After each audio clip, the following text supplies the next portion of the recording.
Alchemising the fear of making a mistake and overcoming the inevitable case of imposter syndrome. The fear of making a mistake can be one of the biggest dampers to your creative expression. Another is creating only when you are in survival mode, which we just begun to explore in the previous section. Last year, when I was really getting into drawing and wanted to develop this skill beyond random little scribbles, I decided to do an online drawing class, something that covered foundational basics. In the first class that I did from the first video online that looked interesting, the teacher shared her 2 rules for her class. First was only to use a blue pencil when sketching, and second was that erasers were forbidden. Taking her rule seriously and making the eraser off limits for the duration of her class was liberating. When I had been drawing previously, whether randomly or imitating another image, I would always have the eraser handy, and I didn't notice how much it added this little pressure to correct mistakes as soon as they were made and to redo elements until they were perfect. And all of this created a little bit of hesitation to even begin, thinking that I wanted to get it right the first time and not have to redo so much. In this class, there was full permission to make mistakes, to keep going, to stay in the process. One exercise was to use a blue pencil to draw circles on top of each other again and again and again, and to just lightly hold the pencil and keep going.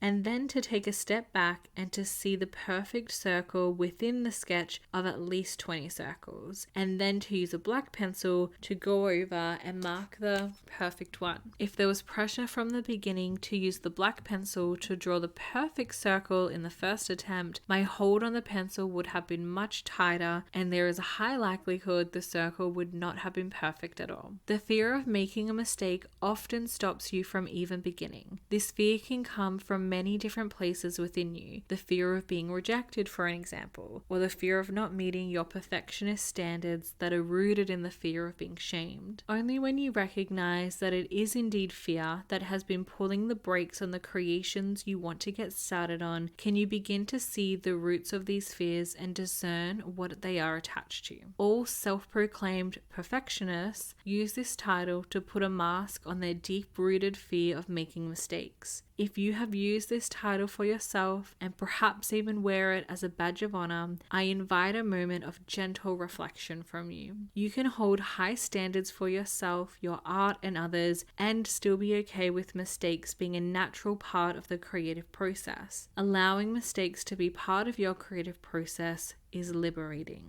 Don't let the fear of making mistakes stop you from taking your first step or drawing your first blue circle. There really are no mistakes, only art on the page, which we can then adapt, learn, grow, and evolve from. Tune into this truth in the beginning of your journey. The most difficulty in your journey will be in the beginning, especially when it concerns something you have never done before, and at times when you feel there are high stakes, getting started in the midst of fear can feel heavy. As Richard Rudd shares in his transmission for the 3rd gene key with the shadow of chaos, quote, "Chaos is about beginnings. The greatest challenge in evolution is always at the beginning," end quote. When it comes to our creative evolution, we can stay in the shadow and only see the chaos, or we can embrace that the beginning is the most difficult part and keep allowing ourselves to move forward. In the story of the 3rd gene key, this leads you into the gift of innovation, where life is designed to transcend its initial programming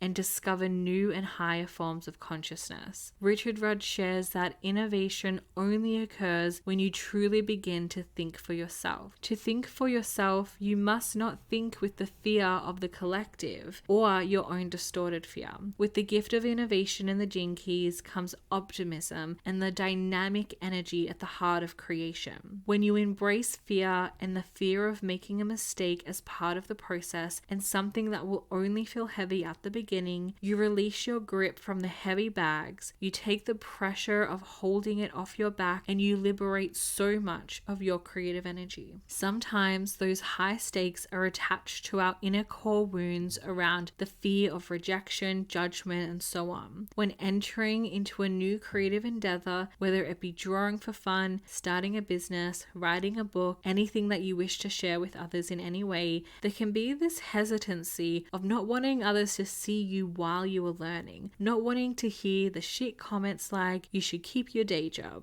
There is vulnerability in starting something new and in sharing your creativity. When you self-source your own acceptance and seek your joy from the process itself, your attachment to what others think or say about your art will loosen. Not everyone is going to see the beauty that you do in all of your artful expressions. The people that do connect with your creative expression are going to be in awe of your art. At times, that awe will extend to your grace and your willingness to share your art in the way that you do. At times, that may be all some people appreciate, as opposed to actually liking what you are creating, and this is all okay. An example for me of people supporting my creative expression and at the same time not loving my art is my books. When I published my first book, I had so much loving support from people in all areas of my life. I hosted a massive book launch celebration with many family members and friends, and they bought signed copies of my books in celebration of me, even though I know they were never going to read it, at least not in its entirety. And this was fine. It was just not the content that they resonated with or would enjoy reading. My first book is lovingly displayed in the homes of many of my family members who have never opened it past the first page where I wrote a little note for them. My subsequent books were equally celebrated even when they weren't all purchased by my loved ones. My creative process for the way I wrote and published my first book had a massive ripple effect in addition to the ripples of the creation, the book itself. This fear of making a mistake, and beyond that fear of being seen making a mistake or being seen doing something not amazingly for the first time you do it, will dilute your creative potential so much. The creation of my first book was not perfect. There were a small handful of typos in the book. I was a little too excited at the end of the process and just wanted to get it out instead of doing one more final proofread. I had someone hand me a list of said typos after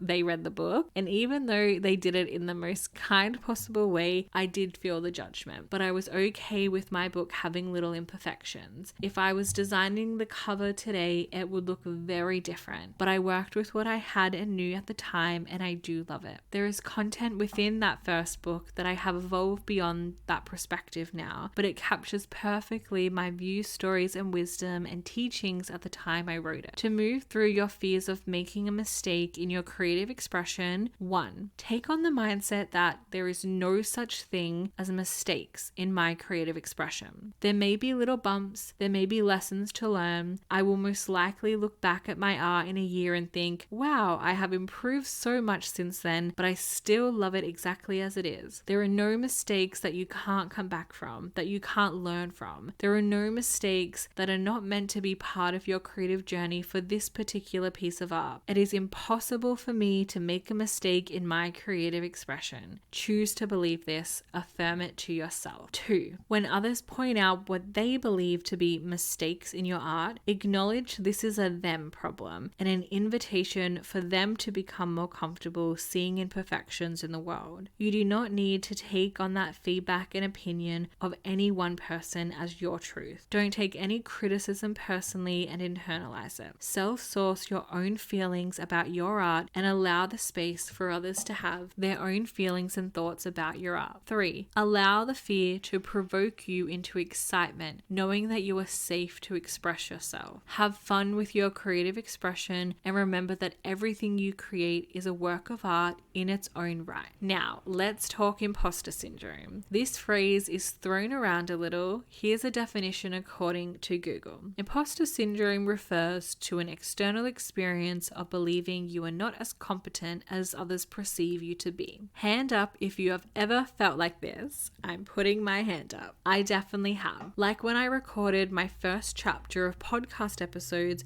and felt so lit up by the process, and then an hour later I felt a sudden pit of doubt that made me want to delete the recordings and start again. The doubts coming up were all focused around how I thought others would receive the message and how they would perceive me as a result. I thought I needed to be more prepared and to make them better. But after taking a deep breath, I grounded in the truth of how amazing those first recordings were. I have listened to those episodes a few times and am impressed with the flow of art within within them every time. That first episode on the podcast formed the basis for chapter 1 of this book and the inspiration behind this entire book. Sometimes when we do things that are really expansive for us, and often when they involve big emotions like excitement, as soon as our energy lowers from the high just a little, we are pulled back down. The mind's attempt to bring us back within our comfort zone. The doubt can spiral into thoughts around us needing to do better before we show anyone our work or our art. This kind of doubt can keep you stuck in the same place indefinitely, and even though it feels as if you are doing so much, you will never really move forward. Imposter syndrome can paralyze you, or it can act as an invitation into a deeper embodiment of your expansion, grounding a deeper trust that your art is valuable when it is out in the world.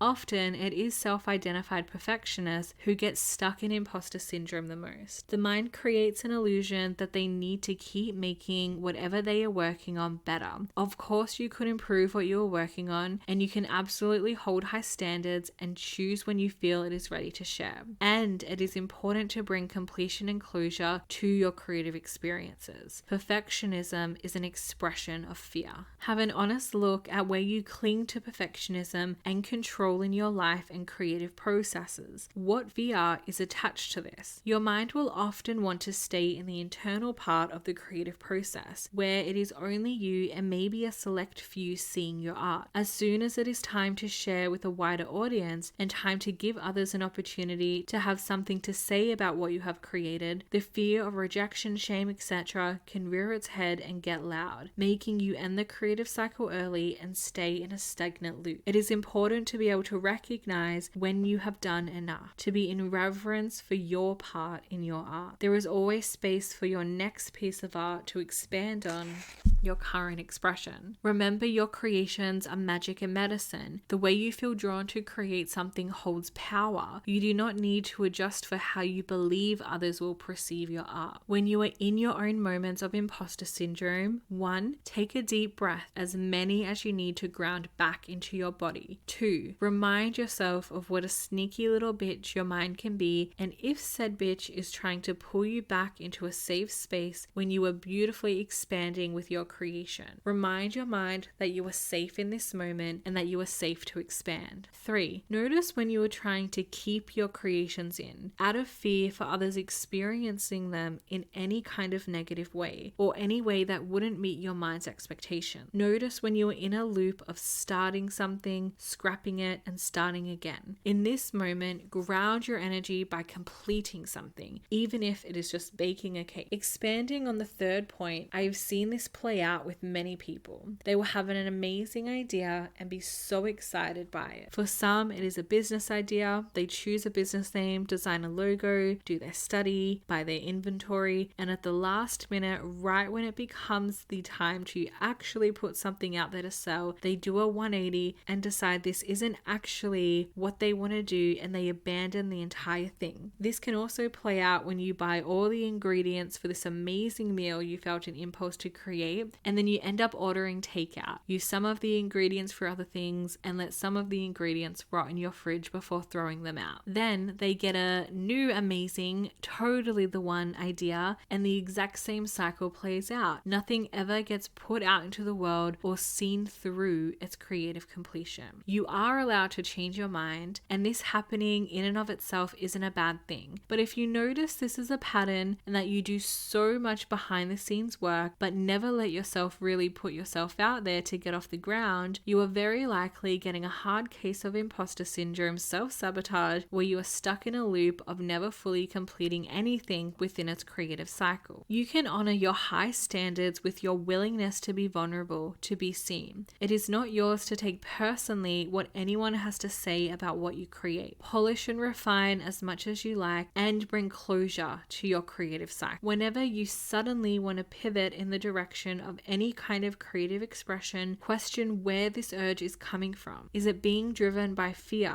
or is it coming from your creative impulse that something even better for your energy and your joy could be explored? When you are creating following the urge of your joy, your previous work will become the fertilizer for your new art. Nothing is ever wasted. When you are in your natural creative cycle, everything builds on the last cycle. There will be elements from within your creative expression, like your new skills, connections, access, and so many others that you can bring into whatever you do next. When your work effortlessly builds on the last project, it is a sign that you are in flow of the never-ending story of your creative evolution. If you end the creative cycle early, you likely didn't get to the juice to carry it forward with you, and that is why you stay in a repeating pattern until you see it all the way through to get your creative juices.